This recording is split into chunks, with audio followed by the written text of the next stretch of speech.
Hey guys, welcome back to our channel. जैसा कि आप सबको पता है, हम यहाँ पे करते हैं तैयारी सभी राज्यों के टीटी प्रश्न पत्रों की। और फिलहाल यहाँ पे तैयारी चल रही है DED-BDC के नेक्स्ट लेवल, यानी कि हम बात कर रहे हैं यहाँ पे CTAT और उसी के साथ में अदर स्टेट TTs के, which is crucial for exams. तो चलिए बिना देर की वजह शुरू करेंगे आज का वीडियो। और इस वीडियो में हम बात करने वाले हैं गणित के पैडागोजी क्वेश्चन आंसर्स की। और ऑलरेडी जो इसका पार्ट 1 है वो ऑलरेडी अपलोड हो चुका है। If you have not seen that, just go into the playlist and check it out from there. चलिए बात करते हैं यहाँ पे पहले क्वेश्चन की। तो पहला क्वेश्चन हमारा दिया गया है कि 1/3 के समतुल्य भिन्न जो है वो लिखिए, जो कि कक्षा 4 के शिक्षार्थियों से पूछा गया यह सवाल डैश की ओर संकेत करता है। तो भाई ये जो सवाल है वो किसकी तरफ संकेत करता है? तो आइए बात करते हैं ऑप्शंस की, क्या यहाँ पे दिए गए हैं। उच्च स्तरीय मांग कार्य, क्योंकि संयोजन की क्रिया जो प्रक्रिया है ये इस पे आधारित होती है। निम्न स्तरीय मांग कार्य, क्योंकि इसमें जो है वो केवल प्रक्रमणकारी कौशलों की आवश्यकता होती है। निम्न स्तरीय मांग कार्य, क्योंकि यह केवल रटने पर आधारित है। या फिर उच्च स्तरीय मांग कार्य, क्योंकि यह जो है वो संयोजन के साथ प्रक्रिया पर आधारित है। तो देखिए यहाँ पे अगर बात करते हैं आंसर की कि ये जो सवाल है वो किस ओर संकेत करता है, तो देखिए ये संकेत करता है भाई निम्न स्तरीय मांग कार्य की, क्योंकि इसमें जो है केवल प्रमाणिककारी जो कौशल है इसकी आवश्यकता होती है। ठीक है, इसको कहीं से अलग से आपको इसमें रीजनिंग वगैरह डाल के नहीं यूज़ करना है। जो प्रमाणकारी कौशल होते हैं हमारे ऑलरेडी जो इससे रिलेवेंट होते हैं वही हमको जो है, इसमें कोई आपको प्रैक्टिकल नॉलेज अलग से ले आके जो है वो यूज़ इसमें नहीं करनी है। तो ये आपका जो है वो आपकी निम्न स्तरीय मांग कार्य की बात करता है यहाँ पे, क्योंकि इसमें जो है आपका प्रक्रमणकारी जो कौशल है जो हमारे प्रक्रमण से रिलेटेड होते हैं, यानी कि अपने करिकुलम से और अपनी जो टेक्स्ट बुक से रिलेवेंट है, इन सभी कौशलों की आवश्यकता होती है। कोई बाहर से हमको प्रैक्टिकल इसमें इंक्लूड नहीं करना पड़ता है। तो बी ऑप्शन आपका यहाँ पे बिल्कुल सही होगा। अगला क्वेश्चन हमारा कहता है कि भाई प्रायः शिक्षार्थी दशमलव संख्याओं की तुलना में त्रुटि करते हैं। उदाहरण के लिए 0.50 0.5 से बड़ा है। अब इस त्रुटि के सर्वाधिक संभावित कारण क्या हो सकता है? तो देखिए मोस्ट प्रोबेबली तो यही होता है कि भाई पता नहीं होता है कि एग्जैक्टली बड़ा कौन सा है, या फिर उस कॉन्सेप्ट को जो है हमने समझा ना हो, तब ये मिस्टेक हो सकती है। तो आइए जब बात करते हैं ऑप्शंस की, तो क्रमिक दशमलव में शून्य की सार्थकता से संबंधित भ्रांतिपूर्ण संकल्पना, या फिर कक्षा में इस प्रकार के सवालों के अभ्यास का जो है वो अभाव होना, या फिर संख्या रेखा पर दशमलव संख्या के निरूपण के मूर्त अनुभव का अभाव होना, या फिर शिक्षार्थियों द्वारा लापरवाही बरतना। देखिए यहाँ पे अगर बात करें तो प्राय जो शिक्षार्थी होते हैं वो दशमलव संख्याओं की तुलना करने में त्रुटि करते हैं। क्यों? क्योंकि इसका मुख्य कारण तो यही होता है ना भाई, शिक्षार्थी का जो क्रमिक है, यानी कि शिक्षार्थी जो क्रमिक दशमलव में शून्य की सार्थकता है, इससे संबंधित जो भ्रांतिपूर्ण संकल्पना होती है वो उनके माइंड में जो वो ऑलरेडी इनबिल्ड हो चुकी है, जिसको निकालना थोड़ा सा मुश्किल हो जाता है जब तक कि आप उसे एग्जाम्पल से उसको जो है वो क्लियर आउट ना करें बच्चे को। ठीक है, तो जो क्रमिक दशमलव में शून्य की सार्थकता होती है, एग्जैक्टली जो इसकी वैल्यू होती है वो जो है इसके प्रति उनको जो है वो भ्रांतिपूर्ण संकल्पना होती है। भ्रांतिपूर्ण संकल्पना मतलब उनको जो एक मिथ कॉन्सेप्ट होता है, तो वो एक उनके अंदर बन जाता है। इसी वजह से जो ये डिनोट नहीं कर पाते कि भाई 0.50 बड़ा है या फिर 0.5 बड़ा है। तो आपका सही ऑप्शन यहाँ पे कौन सा हो जाएगा? आपका ए जो है, क्रमिक दशमलव में शून्य की सार्थकता से संबंधित जो भ्रांतिपूर्ण संकल्पना है, इसी वजह से जो है बच्चा जो है वो, उदाहरण के लिए यहाँ पे जो दिया गया है 0.50, उनको लगता है भाई कि बड़ा है 0.5 से। लेकिन देखा जाए तो जो संख्या जितनी ही छोटी होती है दशमलव के बाद, वही सबसे बड़ी होती है। तो 0.50 बड़ा है या 0.5 बड़ा है, please comment down into the comment section. चलिए बात करते हैं अब अगले क्वेश्चन की अपने।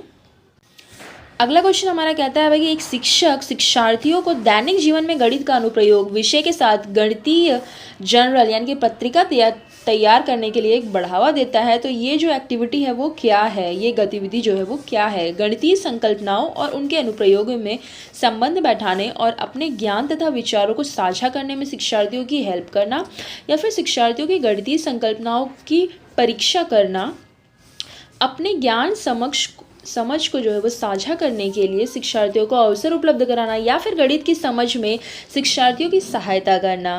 तो देखिए यहाँ पे जो है ना, इस प्रकार की जो भी एक्टिविटीज़ होती है वो गणितीय संकल्पनाओं को और उनके अनुप्रयोगों में संबंध बैठाने के लिए यूज़ की जाती है ना।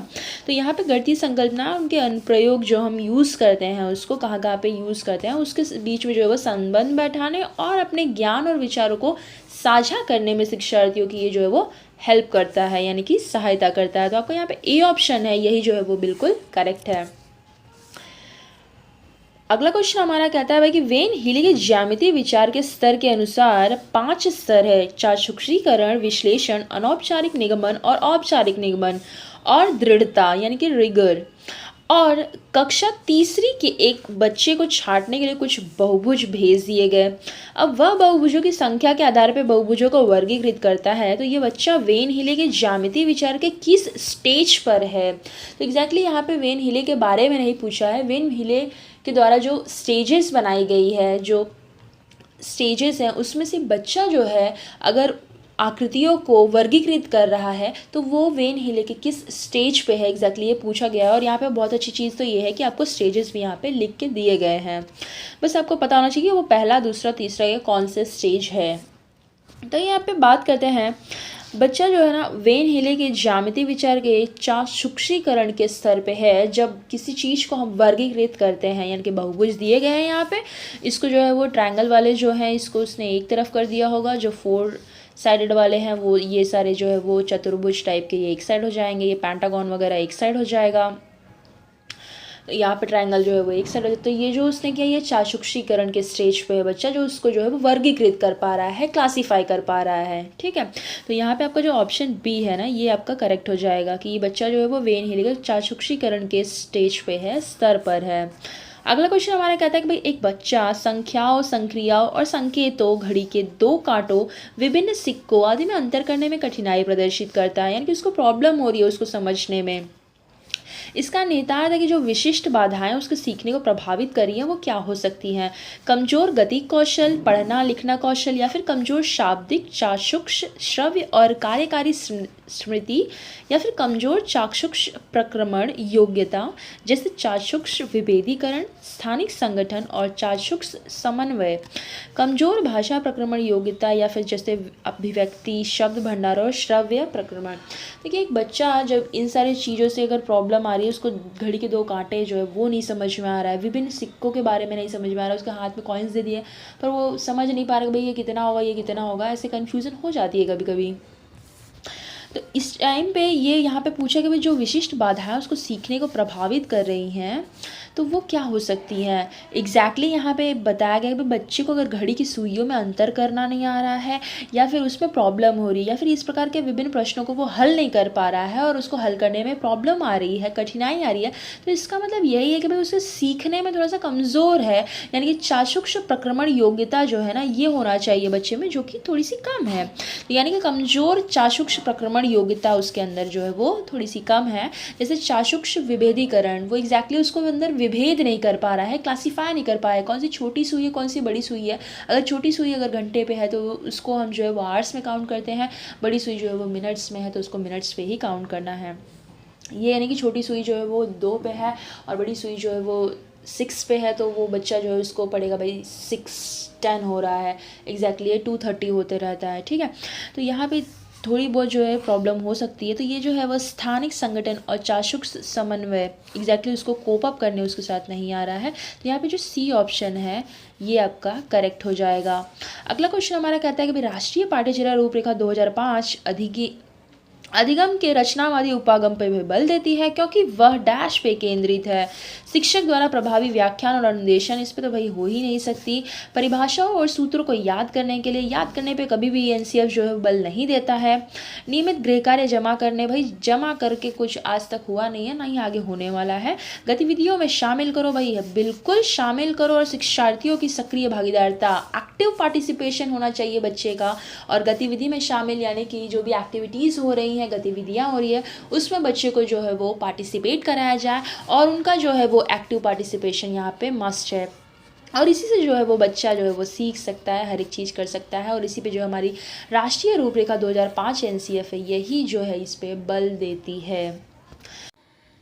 अगला क्वेश्चन हमारा है निम्नलिखित बिंदुओं का प्रयोग करते हुए 15 को प्रदर्शित करने वाले संयोजित आरेख हैं।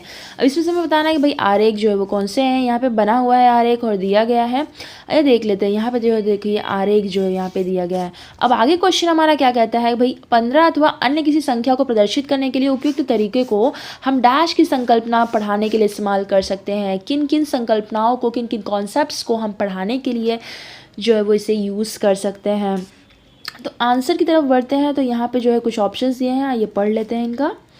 दो संख्याओं के उत्पाद के रूप में जो है वो एक संख्या का प्रदर्शन, गुणन की संचयी प्रकृति, गुणन, अस्मिता, अभाज्य और संयुक्त संख्याओं की पहचान करना, क्षेत्रफल की संचयी प्रकृति, गुणन की संचयी प्रकृति, अभाज्य और संयुक्त संख्या की पहचान, आयत का क्षेत्रफल, दो संख्याओं के उत्पाद के रूप में एक संख्या को प्रदर्शित करना, गुणन की संचयी प्रकृति, गुणक, अस्मिता, अभाज्य और संयुक्त संख्या की पहचान, मात्रात्मक इकाई का प्रयोग करना और उसका प्रयोग करते हुए आयत का जो है वो क्षेत्रफल ज्ञात करना। तो देखिए यहाँ पे जो आपका सही ऑप्शन है ये हो जाएगा भाई कि हम इस मेथड की हेल्प से दो संख्याओं के उत्पाद के रूप में एक संख्या का प्रदर्शन कर सकते हैं, क्योंकि यहाँ पे जो है समन्वय की बात की गई है। गुणन की संचयी प्रकृति का भी यहाँ पे हम इस्तेमाल कर सकते हैं, गुणन को भी पढ़ाने के लिए कर सकते हैं, अस्मिता, अभाज्य और संयुक्त संख्याओं की पहचान कराने के लिए भी इससे हम यूज़ कर सकते हैं। इसे जो है वो आयत का क्षेत्रफल निकालने के लिए हम ये मेथड जो है वो यूज़ नहीं कर सकते हैं, ठीक है। तो यहाँ पे जो है वो क्षेत्रफल की संचयी प्रकृति भी नहीं आएगा और आयत का क्षेत्रफल यहाँ भी दिया है, आयत का क्षेत्रफल यहाँ भी दिया है और क्षेत्रफल की बात यहाँ पर भी हो रही है। ये तीनों ऑप्शन जो है वो ऐसे ही निकल जाएंगे, एलिमिनेट हो जाएंगे। बस से आपका ये ऑप्शन जो है वो करेक्ट है। तो गाइस आज की वीडियो में बस इतना ही, मिलते हैं अपने अगले वीडियो में, तब तक के लिए जय हिंद।